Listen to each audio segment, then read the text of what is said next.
What is your relationship like with your clients? Shoot, cool, funny, goofy. I just keep it real with them. Like, I just let them know, I'm just here to cut hair, nothing else. And just keep it that way. So I guess all my clientele just love me for that.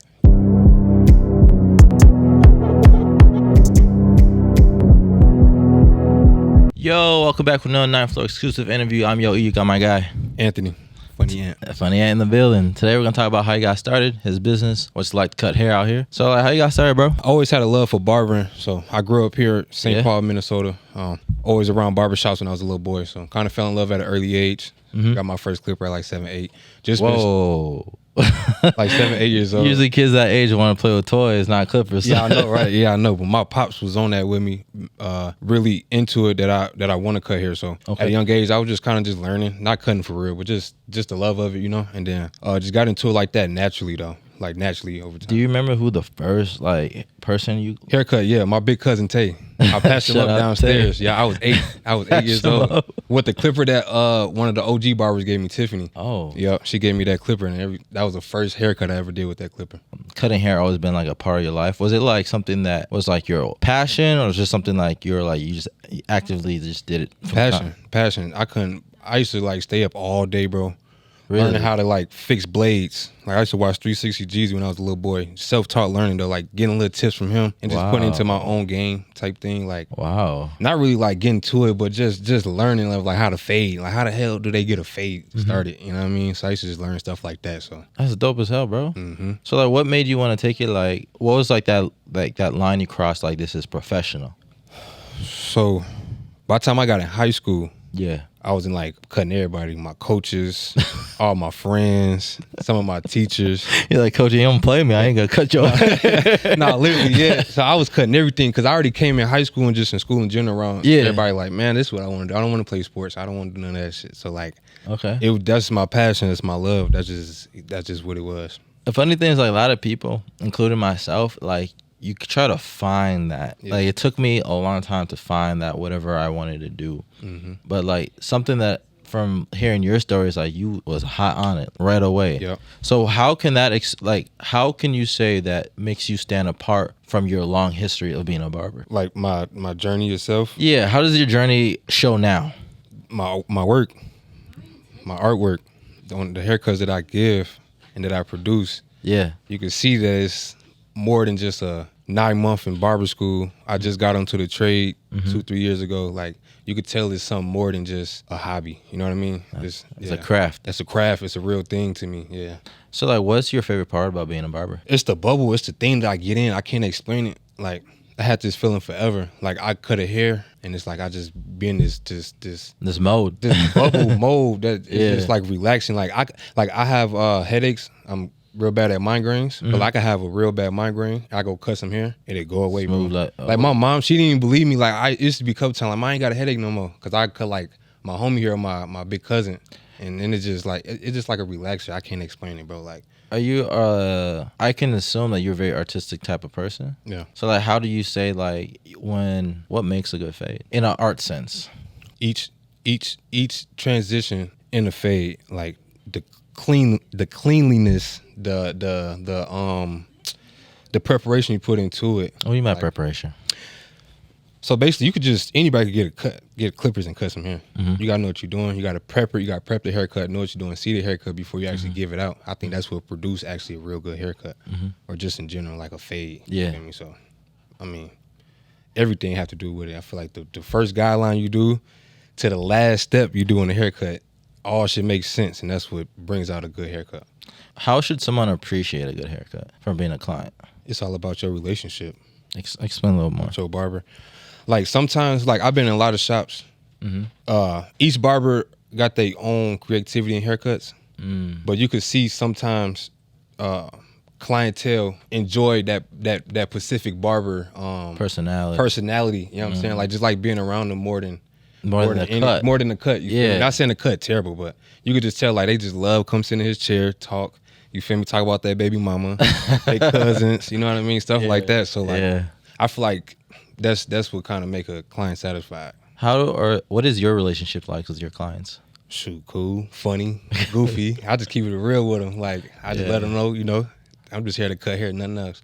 and just keep it that way. So I guess all my clientele just love me for that. You feel me? Just keeping it. Just keeping it to being. So what has been like the biggest moment that would you say personally about being a barber? Like biggest moment? Yeah, for you personally. I don't. It's a couple big moments, but I think my first big moment just happened. Cut my first NBA player. Damn. Yeah, for the Denver Nuggets when they was here in the playoffs. So what's it like to like network in this barber space? Because like a lot of barbers, like I see them online, and for me it's just like I see like two types of barbers: the ones who are in the shop, cutting hair, and the ones that are like going places. The ones that are like, I guess, celebrity barbers. Is that the term, right? yeah. So like, what is there like a pass you gotta pick, or is it like it could go either way? It's all up to you. Sometimes you could get lucky. Like you could be in a regular barbershop and you might just happen to get a Vikings player to come in there and he like your haircut and now you a celebrity you know what I mean? Oh, okay. Now at that point you getting more than what you making in the shop off 2 or 3 clients. So it's like that's when you become a celebrity barber and you could pick that route if you want to. But it's all up to you, to be honest.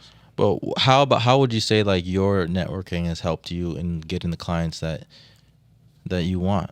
It helped me big time because I was stationary in the shop for a minute.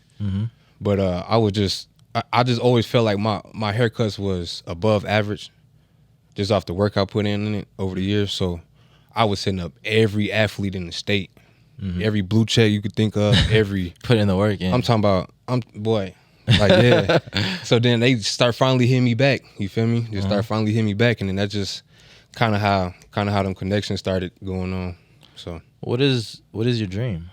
My dream is to be not to be the best barber in the world. Of course, I want that, but most likely just to have my artwork known. Just know that I'm one of the best out here in the world. That was my goal forever. So, okay, let me ask you this: from where you are now, from where you want to get, what do you think that you need to do? Get more serious with myself. Connect with business more. Yeah. Like find other connections. You Yeah. feel me, to help out my business. Yeah. Kind of learn how to be like my homie David told me a couple weeks ago. He was like, shout out David. Yeah, my boy David. Sometimes you gotta put aside my haircut stuff and actually be a businessman. Yeah. So I feel like that's one of the things that I gotta like learn and pick up, and then that'll probably push the Funny Ant brand to a next level. I got a question. This is off of my curiosity. Like, does being a barber teach you business, or is it like you have to learn business to including your barbership? It go both ways. It depends. Like, cause you could work in a regular barbershop as a regular and don't really know the side of business. Oh, really? Yeah, cause you just really just paying your booth rent, making your money. If you don't want to get to that side of business. Okay. So like, let's talk about how you are teaching kids how to cut. Tell us more about that. Yeah. So the same class I was in high school, is the same class I'm teaching now for the students. Yeah, like the barber class. Yeah. So like it's kind of lit, and I work through the YMCA. Yeah. And right now I'm teaching nothing but international kids, so nobody speak English. Oh. I got a translator. How's that like little language barrier? It's hard, bro. You gotta do a fade using slangs. If it's like 1-on-1 and I'm trying to teach them, like, okay, you gotta put the 1 guard on, and then for you to, you know what I'm saying, 2 guard woo woo. I can't really sit there and show them like one by one. I gotta have a translator with me because they just be like, what? Like I'd be like, so 2 or 3, or like, you gotta grab this clipper. And they just be looking at me confused. Because they have no idea. They don't know what I'm talking about. They're looking at you crazy. But it's helping me out too, because it teaches me another way to teach. It teaches me another way to get out of my comfort zone, to teach my passion. Would you say like barbering is like kind of like how the United States is? It's kind of like regional and like there's different styles for different areas, or is it like all the same? What you mean, like now there's West Coast, East Coast. Is it like the same type of barbers, or is it like each side has like its own style of barbers? So barbering, they all got their own style. It's personality. Like California get down south get down. You feel me? But barbering was made up here in Illinois. You know what I'm saying? So that's the tradition of barbering come up here. You feel me? From the Midwest, but like New York people, they got their own type of haircut styles. Like what? Like just I could like I can't name a cutoff back, but like It looks down different. south, you'll go ask them for a boosie fade instead of a ball fade. Oh. You feel me? So like it's different terminology of the same Yeah. kind of haircuts, if that makes Okay. sense. So like, what is like the next, like, how would you say social media has helped you in your barbership? It just kind of helped me push my name out there a little bit more, connect with who I want to connect with a little bit more. Help I don't know, because it helps in different ways. You feel me? Because I only use it for haircuts, so it's like it kind of just helped get my followers up. You feel me? Just get my purpose out there, stuff like that. So that's all. That's all what it's doing. How do you feel after like a best cut or a good cut? How do you feel personally? It's like one of the best feelings in the world, cause you like, I did that. You know? Yeah. It's like they all happy in the mirror. They all clean. You sitting there cleaning your clippers like, hell yeah. Like, hell yeah. You know, now they got to wear that cut for 2 weeks and it feel good. So, Can a haircut get you a shorty?